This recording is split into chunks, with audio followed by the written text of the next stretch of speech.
All right, it's part 2 time on this 23-inch cymbal. I didn't say it in the last video, but this cymbal is 2,620 grams, so very thin. It has a hand-formed bell. And last week I showed you the sandpaper process and then a little bit of lathing, and then I showed you what it sounded like after it had rested. And then you were able to hear how an unlathed cymbal responds versus a lathed cymbal with very little weight removed. So the idea was like, what is the crust doing to this cymbal? I didn't want to remove a bunch of weight because that's another factor in cymbal making that changes the dynamics in a bunch of different ways. So next up, I'm going to talk to you about the characteristics of this cymbal that I'm hearing, and hopefully you are hearing too. And I'm going to talk about the things that I want to change about this cymbal, and then I'm going to show you the process of me actually changing them. So as a refresher, here's how it sounds.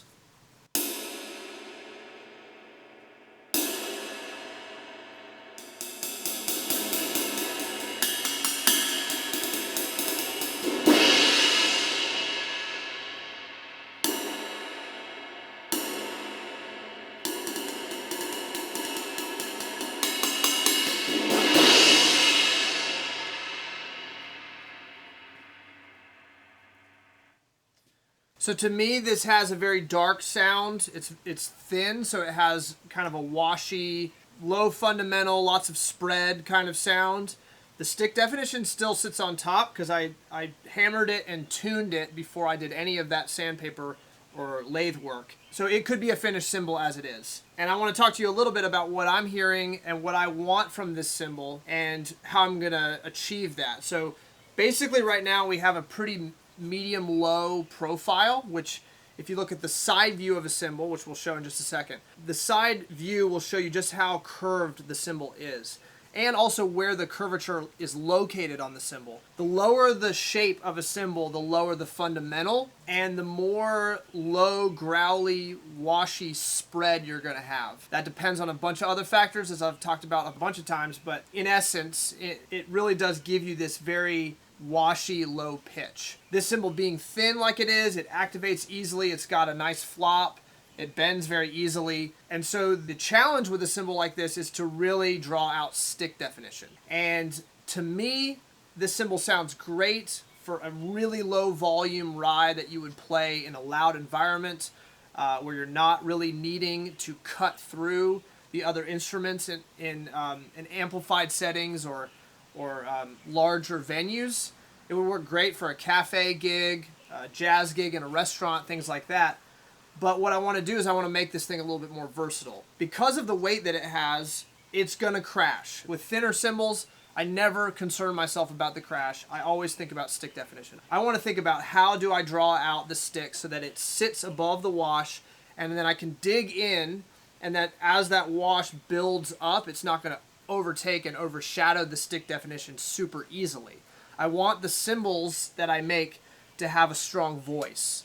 I want them to have a dynamic range to them.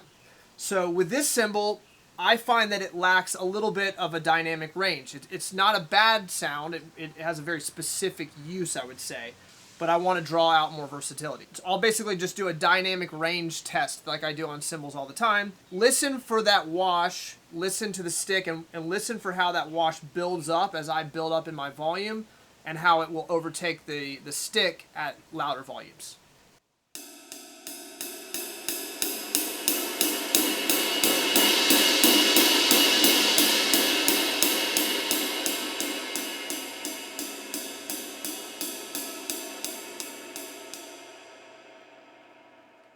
So it has a very clear transition point, and it has a very clear range that it wants to live in for being able to hear the stick definition clearly. So I want to basically take that range that's pretty low in the volume spectrum, and I want to expand it. I want that stick definition to stay out on top longer as I'm building up in my dynamic. So the way I'm going to do that, considering that it's already thin, is I'm going to hammer it to adjust the curvature and the shape of this cymbal. So what I'm going to do is I'm going to build out a taller profile, which is going to do two things. It's going to raise the pitch of the cymbal, and it's also going to limit how much the cymbal itself can flop, vibrate, and allow the spread to come off it, which will, in theory, and we'll find out, but in theory, it will help me broaden the dynamic range that my stick definition will sit out on top in, if that makes sense. So let's go over to the anvil, and I'll show you how I smack this bronze, and we'll see what happens.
All right, so the hammering is done, and it's had about 5 days to rest. The metal has opened back up. I haven't done any additional lathing. Typically, when I hammer to raise the profile, I'll put it on my lathe and kind of smooth out the hammering that I did.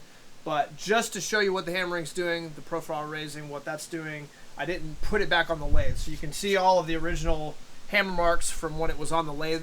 The anvil here are all still there. So no weight adjustment at all. This is just profile raising and 5 days of rest. Let's check it out.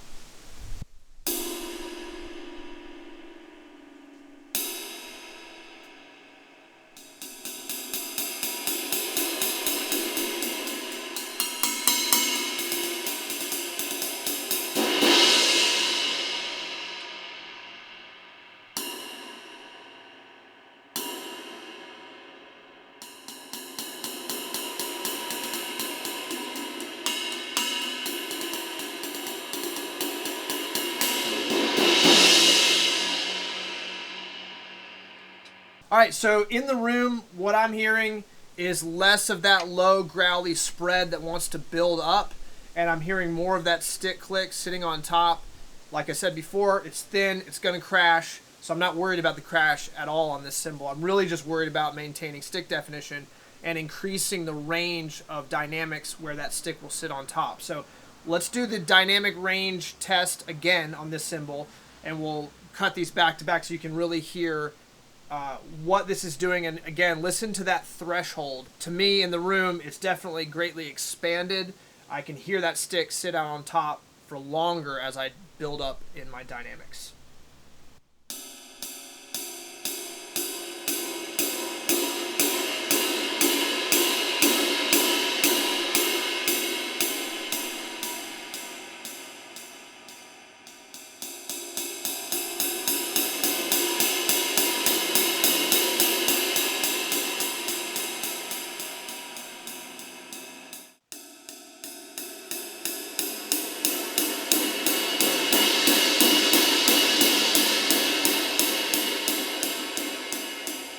So this is actually great and a good example of what I aim for, which is that the wash doesn't ever actually overtake the stick. It comes right up underneath it and kind of butts up against the stick definition, but it never overshadows it. So even at the highest velocity, I still felt like that stick articulation was sitting out on top, which is what I want. I want to be able to dig into this cymbal and have the clarity still stay intact so that the music can get intense and that cymbal will go with me. And the voice of the instrument will be strong and not weak. So let me know what you think. Drop a comment below and subscribe and hit the bell if you want notifications, and keep an eye out for the next video. I'm Timothy Roberts. Thanks for watching.